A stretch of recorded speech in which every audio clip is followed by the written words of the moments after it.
இன்றைக்கி ஒரு அற்புதமான விஷயத்தை பார்ப்போம். இந்த மட்டை தேங்காய்னு ஒரு தேங்காய் இருக்கும். அதில் வந்து ரொம்ப உரிக்க மாட்டாங்க. அந்த காலத்தில் தஞ்சாவூர் பக்கங்கள், கும்பகோணம் பக்கமெல்லாம் மட்டை தேங்காய் தான் கும்பத்துக்கு மேலே வைப்பாங்க. நம்ம பகுதிகளில் மதுரை மாவட்டத்திலலாம் தேங்காயை உரித்து தான் வைப்பாங்க. ஆனால் மட்டை தேங்காய்க்குன்னு ஒரு விசேஷம் இருக்குது. யாராவது ஒருத்தவங்க போய் ஒரு மகான்களை சந்திக்கிறாங்க ஆசிரமம்னா, அவங்க ஒரு மட்டை தேங்காய் தானமாக கொடுப்பாங்க. அதை கொண்டு போய் வச்சுக்கிட்டா போதும். அப்போ மட்டை தேங்காயில் அது தலையில் வைப்பது சிரசு ரஜ்ஜு, மிருகசீரிஷ நட்சத்திரம்.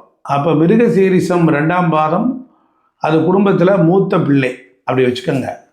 அதாவது ரோகிணி என்ற பூரண கும்பத்தின் மேல், ரோகிணின்னா பூரண கும்பம், ரோகிணி என்ற பூரண கும்பத்தின் மேல் வைத்து அது பூஜிக்கப்படுது. ஒரு கும்பம், ஆமாம், பூரண கும்பம் வச்சுருப்பாங்க. நூல் சுற்றி அதில் உள்ள தீர்த்தமெல்லாம் விட்டு அதுக்கு மேலே மாவளை வச்சு ஒரு தேங்காய் வைப்பாங்க. அதுதான் மட்டை தேங்காய்.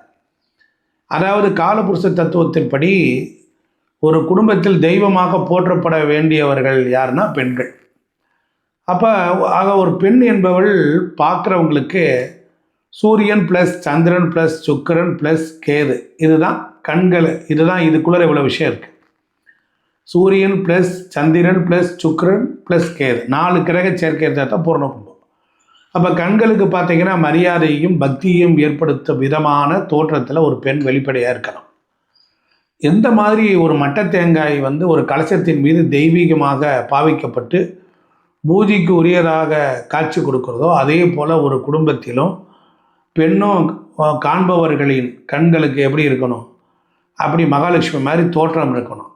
அப்படி தான் இருக்கணும். ஒரு விடலை தேங்காய் போல் தோன்றக்கூடாது. விடலை தேங்காய் உடைச்சி சிதற வச்சு போடுவாங்க.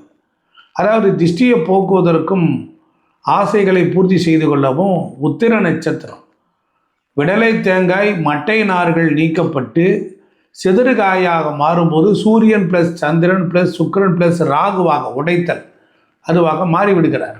இதான் உண்மை. அப்போ ஹஸ்தம் என்ற கைகளை கொண்டு மட்டை தேங்காய் என்ற சிரசை சுற்றி வீசி அடிப்பது.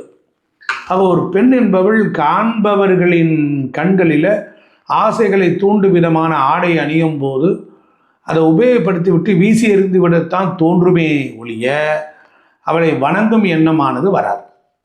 அதனால் எனவே அதை உணர்த்துறதுக்கு தான் 2 விதமான உடை அணிந்த பெண்களினுடைய படங்களை நாம் பார்க்குறோம். நல்ல மங்களகரமான சேரீஸ் உடுத்தி ஆடை ஆபரணங்கள், இறைவனுடைய நாமத்தை விபூதி குங்குமம் இட்டுக்கிறது. அதுபோல் மாடர்ன் ட்ரெஸ் என்பது எப்படி இருக்கும் அப்படின்னா நம்ம சொல்லவே வேண்டியதில்லை. அதனால் இது வந்து ஜோதிட ரீதியாக ஒரு பதிவு, நான் படித்த விஷயங்கள்லேருந்து சேகரிக்கப்பட்ட விஷயங்களை கொடுத்துருக்குறேன். அப்போ மட்டை தேங்காய் கும்பத்திற்கு பயன்படுது, பூஜிக்க பயன்படுது. விடலை தேங்காய் உடைக்க பயன்படுது. அப்போ ஒரு பெண் எப்படி இருக்க வேண்டும், பூரண கும்பம் போன்று அழகாக இருக்க வேண்டும். விடலை தேங்காய் என்பது திருஷ்டி அடித்து உடைப்பது. அது என்ன செய்வோம் அப்படின்னா அந்த மாதிரி ஒரு பெண் இருக்கக்கூடாது என்கின்ற விஷயத்தை நான் சொல்லியிருக்கிறேன். இது உங்களுக்கு ஒரு பயனுள்ளதாக இருக்கும்.